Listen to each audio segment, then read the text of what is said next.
High বন্ধুরা, welcome to my channel. নতুন একটি সকালের অনেক অনেক শুভেচ্ছা তোমাদেরকে। দেখো কি সুন্দর মিষ্টি একটা সকাল, আর ওপর থেকে বাগানটাকে ভীষণ সুন্দর লাগছিল, সেটাই তোমাদের সাথে শেয়ার করলাম। ঘুম থেকে উঠেই আমি মেয়ে দুজনেই ব্রাশ করছি, তিতিনের বাবা এখনও ওঠেনি। তারপরেই স্নানটা সেরে নেব। অনেক দিন পরে আজকে আবার একটা ভিডিও দিচ্ছি। ভিডিওটা অনেক কেটে কুটে ছোট করার চেষ্টা করলাম, কিন্তু এর বেশি আর ছোট করতেই পারলাম না। তো আমার স্নান হয়ে গেছে, তাই টাওয়ালটা জামা কাপড়গুলো বারান্দায় মেলে দিতে আসলাম। সব কিছুরই একটা ধারাবাহিকতা থাকা খুব দরকার। যেমন এই যে ইউটিউবের ভিডিও বলতে পারো, মানে এর আগে একটা ভিডিও ছাড়লাম, চেষ্টা করেছিলাম যে দুদিন পরেই এই ভিডিওটাও ছেড়ে দেব, কিন্তু কিছুতেই আর পেরে উঠলাম না। একদিকে গরম, একদিকে আমার মেয়েটাও ছোট, ওকেও দেখতে হয়, পড়াশোনাটা খেয়াল রাখতে হয়। তারপরে আবার ওখান থেকে ফিরে আসার পরে শরীরটা এত খারাপ হয়ে গেছিলো, মানে জার্নিটা সহ্য হয়নি। আর দেখো, এখানে কাকিমার বাড়িতে আছি বাগানে। এখানে কাকিমা রান্না ডিমের ঝোল বসিয়েছে, আর বরবটি আলু ভাজা, আর করলা ভাজা করেছে। ওরা বলতে কাকিমা সেরকম মাংস ওরা খায় না, তাই ডিম আর মাংস একসাথেই হচ্ছে আর কি। আর চাটনিও বসিয়েছে আমের। তাড়াতাড়ি করে খাওয়া দাওয়া সেরে সকলে মিলে বের হয়ে গেলাম, যাবো একটু ঘুরতে, মানে পিসি শাশুড়ির বাড়িতে যাব। ওটা এখান থেকে বেশ অনেকটা দূর, তাই গাড়ি নিতে হলো। তো রেডি হয়ে গাড়িতে বসে গেছি, রওনা হয়ে গেলাম গন্তব্যের দিকে। যাব পিসি শাশুড়ির বাড়িতে, তোমাদের সাথে সবটাই শেয়ার করব। আর গাড়িতে অনেক মজা করে আমরা যাচ্ছিলাম। রোদটা দেখেছো প্রচণ্ড ছিল, তবুও গাড়ি যখন চলছিল একটু একটু হাওয়া লাগছিল। তো তখন যে দেখালাম, তখন হচ্ছে কাকিমারা মানে বাগানে কর্মসূত্রে থাকে, বাগানের কোয়ার্টারে, আর এটা হচ্ছে কাকিমাদের বাড়ি। তো আসলাম এখানে, কাকিমা কিছু জিনিসপত্র রাখবে, কারণ ওরা আজকে রাতের বেলা এখানেই থাকবে। তো কাকিমার ফুল গাছগুলো দেখছিলাম। ওরা এখানে থাকে না, গাছগুলোর ঠিকঠাক যত্নও হয় না, হয়তো মাঝে মাঝে আসে, তখনই এসে জল দেয়। তো তোমাদেরকে একটু ঘর বাড়িটা ঘুরে দেখালাম। এখান থেকে তারপরে আবার বেরিয়ে যাবে। জানি মোবাইলে ভিডিও এডিটিংটা খুব ভালো একটা হবে না, তবুও ভিডিওটা না ছাড়লে মনটা খুঁতখুত করছে। তবে থেকে ভিডিওটা রেডি করে দিচ্ছি, কিন্তু এডিট করে ছাড়তেই পারছি না, ভয়েস দিতেই পারছি না। তো তোমাদেরকে দেখালাম, ওটা আমার পাশে ভাই মানে বয়স ছিল। তো আবার চলছি।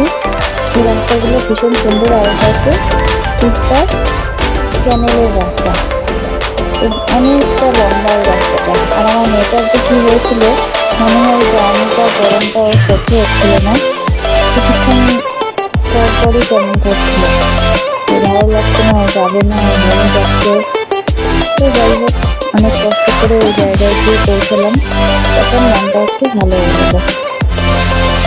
আর এই রাস্তাগুলো দেখে চোখ যেন জুড়িয়ে যাচ্ছিল সবুজ আর সবুজ দেখে। গাড়ি তখন প্রচণ্ড জোরে চলছিল, আর হাওয়াও লাগছিল ভীষণ। তারপরে চলে আসলাম তিস্তা নদীর উপরে।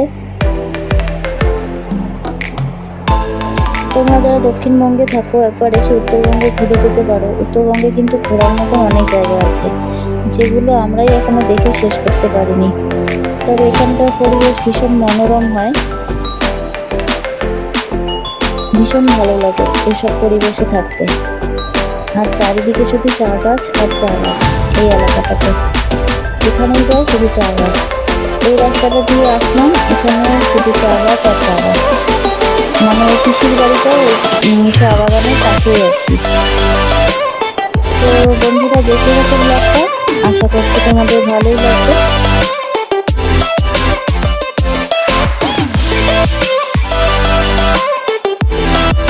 তো প্রথমবার পিসি বাড়িতে আসলাম, পিসিতে ভীষণ খুশি, মানে প্রথমে ভাবতে পারিনি যে আসতে পারবো, তো ম্যানেজ করে আসলাম, কারণ মাত্র 3 দিনের ছুটিতে আমরা এসেছি। তো এসে ভীষণ ভালো লাগছিলো, কারণ অনেকদিন থেকে পিসি বলছিল আসো আসো দেখে যাও। তো আসলাম, ভালো হচ্ছে পিসির বাড়ির পেছনে পুকুর পাড়টা, ওটা হচ্ছে জঙ্গলে। পুকুর পাড়টা দেখো কি সুন্দর গোছানো, আর অনেক ফলের গাছ। তো আমরা এখানে বসে গল্প করছিলাম, আর জায়গাটা ভীষণ হাওয়া দিচ্ছিল, তো ভালোই লাগছিল। তো পিসি কাকিমা ওরা এসে গল্প করছিল। তারপর পিসি রান্না করে রেখেছিল আমাদের জন্য, তাড়াতাড়ি খেতে বসে গেলাম। অতটুকু সময়ের মধ্যে অনেক কিছু রান্না করেছিল, মাছের ঝোল, ডাল, করলা আলু ভাজা, পটল ভাজা। পিসিরও শরীরটা খুব একটা ভালো না,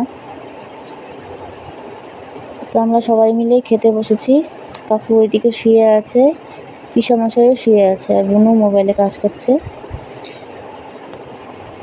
আসলে কি হয় জানো, সবাই মিলে যখন একসাথে কোথাও যাওয়া হয় তখন মজাটাই ভীষণ আলাদা হয়।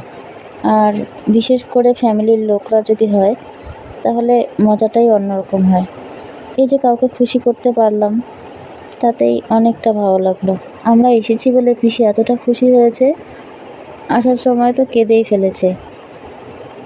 তো ওখান থেকে বের হয়ে আসলাম, একটু গাজলডোবা ঢোকার কথা, কিন্তু বেলা আর বেশি নেই, তাই হয়তো ওখানে বেশিক্ষণ থাকতেও পারবো না, কারণ ওখানকার গেটটা বন্ধ হয়ে যায় তাড়াতাড়ি। সূর্য ডুবি ডুবি করছে আর কি, তখন 5টা পার হয়ে গেছে। ইউটিউবে কাজ করছি ঠিকই, কিন্তু আমার মানে ধারাবাহিকতাটা ঠিক রাখতে পারছি না। তবুও যে অনেক বন্ধু, কাকিমা, দিদি, দাদা অনেকেই যে সাপোর্ট করে সেটাই খুব ভালো লাগে। কারণ আবার হয়তো কোনো সময় করে তাদের ভিডিও দেখতে পারি না, তবুও তোমাদেরকে অনেক অনেক ধন্যবাদ জানাই এভাবে আমাকে সাহায্য করার জন্য, আমাকে সাপোর্ট করার জন্য। হয়তো কিছুদিনের মধ্যেই আমিও একটু সুযোগ পাবো তোমাদেরকে অনেক সাপোর্ট করার, সে দিনটার অপেক্ষায় থেকো। আর ভিডিও বোধহয় এভাবেই ছাড়া হবে, কারণ চেষ্টা করেও পারছি না আর। তো আমরা চলে আসলাম গাজলডোবায়, জায়গাটা ভীষণ সুন্দর। আর এখানে নৌকোগুলো ছিল, তো আমরা আর উঠিনি, কারণ বললাম না অনেকটা বেলা হয়ে গিয়েছিল। আর এই পাশটায় আসলাম, এখানে শুধু চিংড়ি মাছ আর চিংড়ি মাছ। চিংড়ি মাছ আমি ভীষণ ভালোবাসি, কিন্তু কেন জানি না সেদিন আর খেতে ইচ্ছে করছিল না, তো আমি আর খেলাম না। আমি খেলাম আইসক্রিম, আর ওরা সবাই চিংড়ি মাছের পকোড়া এসব খেলো আর কি। তো মেয়েও বলছে আমি ওসব খাবো না, আমিও আইসক্রিম খাবো। তো আইসক্রিম নেওয়া হলো, কাকিমা সকলকে আইসক্রিম খাওয়ালো।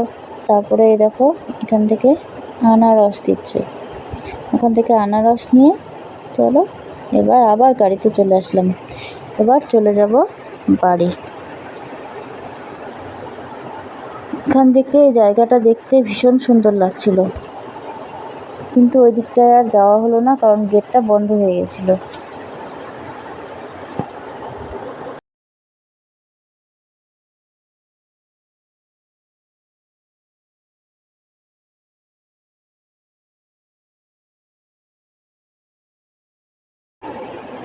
ফিরে আসলাম বড় কাকিমার বাড়িতে, মানে বড় কাকু বা বাপির বাড়িতে। তো কাকিমা রান্নাবাড়ি হয়ে গেছিলো, আমরা হাত মুখ ধুয়ে অনেকক্ষণে রেস্ট করছিলাম। তো এখন আর কি ক্যামেরাটা অন করলাম, তখন কাকিমার রান্না শেষ, কাকিমা সবার জন্য ভাত বাড়ছে। তো রাতের বেলা আর ভিডিও করিনি, সকালবেলা স্নান টান করে একবারে রেডি হয়ে গেছি, কারণ আমরা একটু পরেই বের হয়ে পড়ব। আর এদিকে পাশে আর একটা চা বাগানে মেয়েকে নিয়ে গেলাম, সাথে বোনও ছিল, মানে আমার একটা ননদ। তো সবাই মিলে ওখানে গেলাম, গিয়ে ভালো লাগলো দেখতে, এই বাগানটাও খারাপ না। তো ওখানে গিয়ে একটু মেয়ে মজা করলো, আর ওখানে হচ্ছে জল দিচ্ছিলো চা বাগানে তখন সকালবেলা। আর ওই জায়গাটা অতটাও গরম ছিল না, ভীষণ ঠান্ডা ঠান্ডা। আর এগুলোকে তোমরা চেনো, ওগুলো দিয়ে ওরা বাবলস বানাচ্ছে। আর গোপু সোনাকেও দেখালাম, টাটা দিয়ে, সকলকে টাটা দিয়ে বের হয়ে গেলাম। তো বন্ধুরা, এই ছিল আমার আজকের ভিডিও, কেমন লাগলো অবশ্যই কমেন্ট করে জানিও। আর আমার পাশে থেকো, আমিও চেষ্টা করব তোমাদের পাশে থাকার। তো আমরা বাসে উঠে গেছি, এখন গিয়ে নামতে হবে কোচবিহারে। তো আমরা পৌঁছে গেছি বাড়ি। তো এসেই আমাদের মিষ্টি সোনার সাথে একটু সময় কাটাচ্ছি। কেমন লাগলো?